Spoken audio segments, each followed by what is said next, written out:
Hi there, and welcome to This Day in History for February 5th. February 5th is the 36th day of the year in the Gregorian calendar, with 329 days remaining to the end of the year, except for leap years, in which case there are 330 days remaining to the end of the year. For these few days, we're looking at words that come to English from other languages with the definite article built in, and today's word is lariat. Lariat is a noun which refers to a long, light rope with a running noose used to catch cattle, horses, etc., also known as a lasso. Lariat comes to us from Spanish lariata, which means the rope, from riatar, which means to tie again, from re, again, and atar, tie, and ultimately from Latin aptare, which means to join or fit, from aptus, which means apt or fit. Interesting language we have here, don't you agree? If you have any suggestions about words that you'd like me to cover, please mention them in the show notes, as I do collect words. And let me take a moment here to mention that links to my research are included in the show notes, and to ask you to go ahead and click that like button. Consider subscribing if you haven't already. Be sure and click that little bell icon so you can get a reminder when the next video is published. Share this with others. And with that, we're going to start in the year 62 AD. That was a long time ago, when a severe earthquake did considerable damage to the city of Pompeii, Italy. It's believed that this earthquake would have registered between 5 and 6 on the Richter scale. That's pretty severe. Now, this wasn't quite the big one that completely buried them in ash, but it was pretty bad all the same. You know, they lived right at the base of Mount Vesuvius, so they were always getting little quakes and tremors. They weren't too worried about most of them, but the one on this day was pretty bad. On February 5th, 1631, a man named Roger Williams arrived in America. He ultimately became the founder of Rhode Island.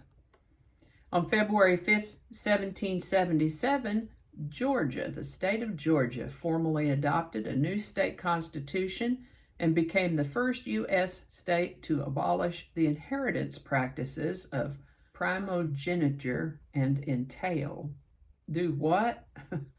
What in the world are primogeniture and entall? Well, primogeniture ensured that the eldest son in a family inherited the largest portion of his father's property upon the father's death. The practice of entall was frequently practiced in conjunction with primogeniture, guaranteeing that a landed estate, that means an estate that includes land, would remain in the hands of only one male heir, which was great if you happened to be that eldest son or that one male heir. But too bad, so sad for everyone else in the family. They had big families back then, too. Georgians restructured their inheritance law by abolishing entall in all forms and proclaiming that any person who died without a will would have his or her estate divided equally among their children. The widow could have a child's share or her dower at her option. And we'll put dower on the list of words to look at someday here soon.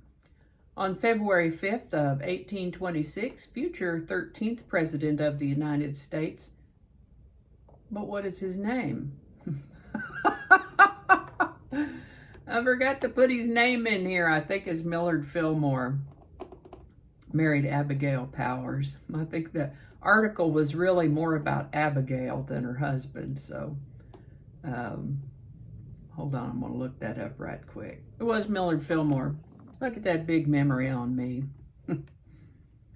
On February 5th, 1883, the Southern Pacific Railroad completed the New Orleans to California route. On February 5th, 1917, a fairly restrictive Immigration Act was passed over President Wilson's veto. It come across his desk and he vetoed it, and Congress took it up again and overrode his veto. You see, they have the ability to do that if they're that dedicated to the act. Also on this day in 1917, Mexican President Venustiano Carranza proclaimed the modern Mexican Constitution.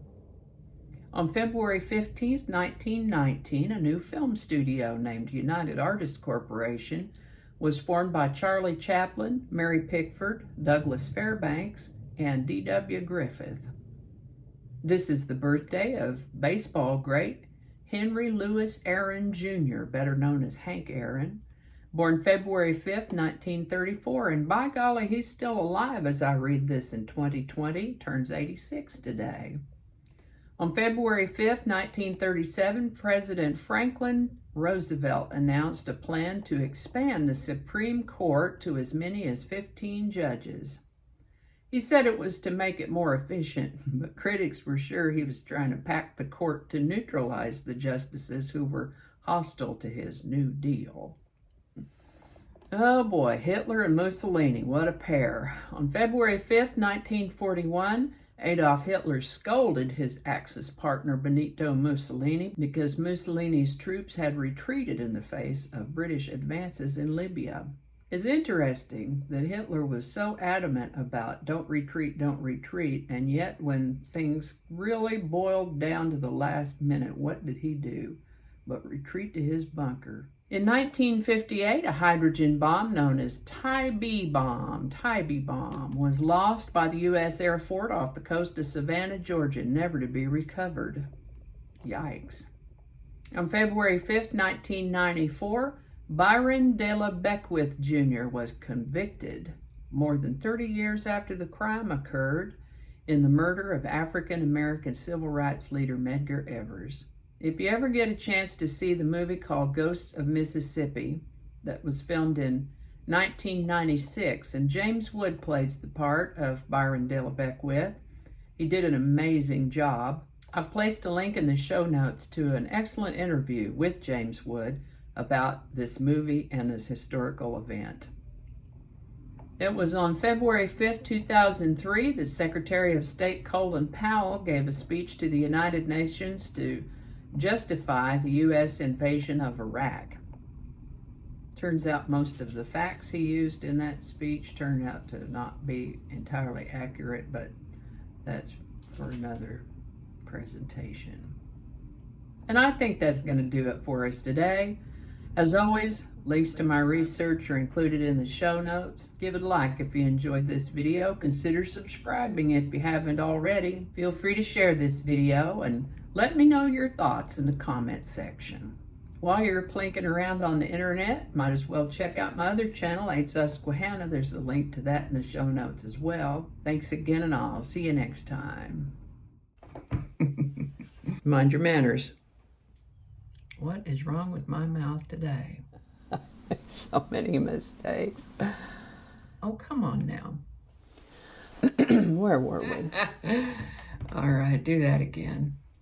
There's a good girl. Good girl. Somebody between the houses out there. He's right behind a tree where I can't see him. I think he's trimming a tree. Okay. I don't know how all that's going to go together, or if it's even going to make it to the video. We'll just see. That's not going to go. Probably cut all that out. That'll all be laying on the cutting room floor. So I'll just do that whole thing over. That might not make it into the video. We'll see. Changing it up.